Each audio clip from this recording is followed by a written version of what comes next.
इंदौर के Mahatma Gandhi memorial medical college MGM से संबंधित school of excellence for eye अस्पताल की नियुक्ति पर अनियमितता की शिकायत के बाद बनी जांच कमेटी ने डीन डॉक्टर वीपी पांडे को रिपोर्ट सौंप दी है।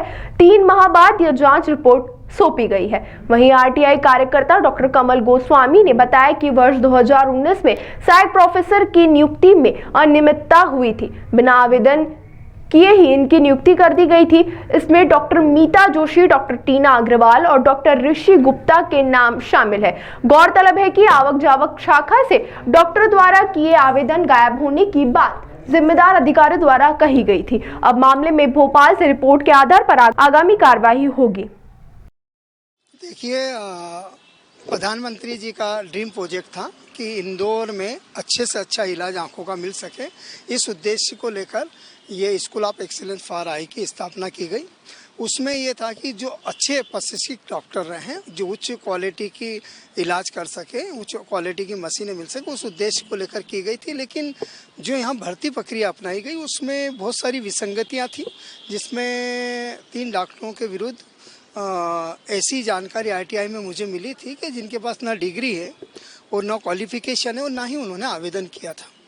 इस उद्देश्य को लेकर मैंने शिकायत की तो ये जानकारी मुझे प्राप्त हुई। उसके बाद मैंने माननीय मुख्यमंत्री जी, माननीय प्रधानमंत्री जी और जो स्वसहाय संस्था के अध्यक्ष हैं तरुण राठी जी, उनको भी शिकायत की और उस शिकायत के आधार पर जांच कमेटी गठित की गई। अब एमजीएम मेडिकल कॉलेज के जो डीन हैं संजय दीक्षित जी, उन्होंने उनके कार्यकाल में उस चीज़ को जांच करवा के सही तरीके से उजागर नहीं किया गया, उसको दबाया गया। लेकिन अभी जो डीन पांडे जी हैं जो बने हैं, उन्होंने मुझे जांच रिपोर्ट मिली है। उस जांच रिपोर्ट में बहुत सारी विसंगतियां और उन्होंने जांच रिपोर्ट में स्पष्ट कर दिया है कि ये जो 3 नियुक्तियां हुई हैं इसमें भारी विसंगतियां हैं। उनके आवेदन नहीं है, उनकी क्वालिफिकेशन नहीं है और ना ही उनके ऐसे कोई डॉक्यूमेंट हैं जिन पर नियुक्ति की जाए। ये डॉक्टर हैं डॉक्टर मीता जोशी, डॉक्टर टीना अग्रवाल और ऋषि गुप्ता, और साथ ही जो डायरेक्टर हैं प्रतीक व्यास सर और शरदनी व्यास मैम, उनमें भी विसंगतियां हैं। उन्हें 6 महीने में इसको ज्वाइन करना था, लेकिन 3 साल बाद उनको ज्वाइन किया गया। रिपोर्ट में सर मैंने काफ़ी लंबी लड़ाई लड़ी है इसके लिए, और आरटीआई के माध्यम से मुझे जो कागज़ जांच रिपोर्ट मिली, पहले मिली थी, उसमें भी साफ उन्होंने लिख दिया था कि इनको आवेदन नहीं है इनके। लेकिन अभी जो जांच आयुक्त महोदय के द्वारा, तरुण राठी जी के द्वारा यहाँ पे करवाई गई, उसमें इनके आवेदन नहीं है। इनकी जो क्वालिफिकेशन है वो बहुत विसंगतियाँ हैं।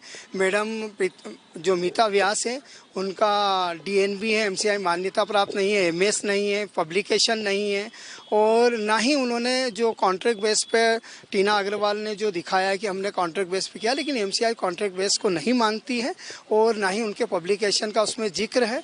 तो इस तरीके से मैं तो तरुण राठी जी से यही निवेदन करूँगा, माननीय पीएस संदीप यादव जी से, तरुण राठी जी जो स्वसहाय संस्था के अध्यक्ष हैं, कि ऐसे व्यक्तियों को जल्दी से जल्दी इन पर कार्रवाई करना चाहिए, इनको बर्खास्त करना चाहिए। जो सैलरी इनको मिली है वो सैलरी वापस ले। पूरी गंभीरतापूर्ण विषय है ये, और इनको लाभ या पदोन्नति तो बिल्कुल नहीं देना चाहिए, क्योंकि ऐसे व्यक्ति के विरुद्ध जांच चल रही है। और अगर ऐसे में उनके बीच में कुछ प्रक्रिया ऐसी आई थी कि पदोन्नति हो रही है, वो एक चीज़ और मैं मीडिया के माध्यम से कहना चाहता हूँ, मैं तो मीडिया को लेके ही चलता हूँ कि कम से कम मीडिया ही चौथा स्तंभ है जो जनमानस को ये बड़े लोग हैं, बहुत दबाव बना रहे हैं। इस प्रक्रिया को भी उन्होंने बहुत दबाने की कोशिश की है। 4 साल हो गए, अभी तक मुझे इसका जांच रिपोर्ट में जरूर खुलासा हुआ, लेकिन वो बर्खास्त अभी तक नहीं हुआ। तो मैं तो तरुण राठी जी से यही कहूँगा कि आप इन्हें बर्खास्त करें और इनकी जल्द से जल्द कार्रवाई करें। ताज़ा खबरों के लिए सब्सक्राइब करें JSR टाइम्स और साथ ही नोटिफिकेशन पाने के लिए बेल आइकन को दबाएं।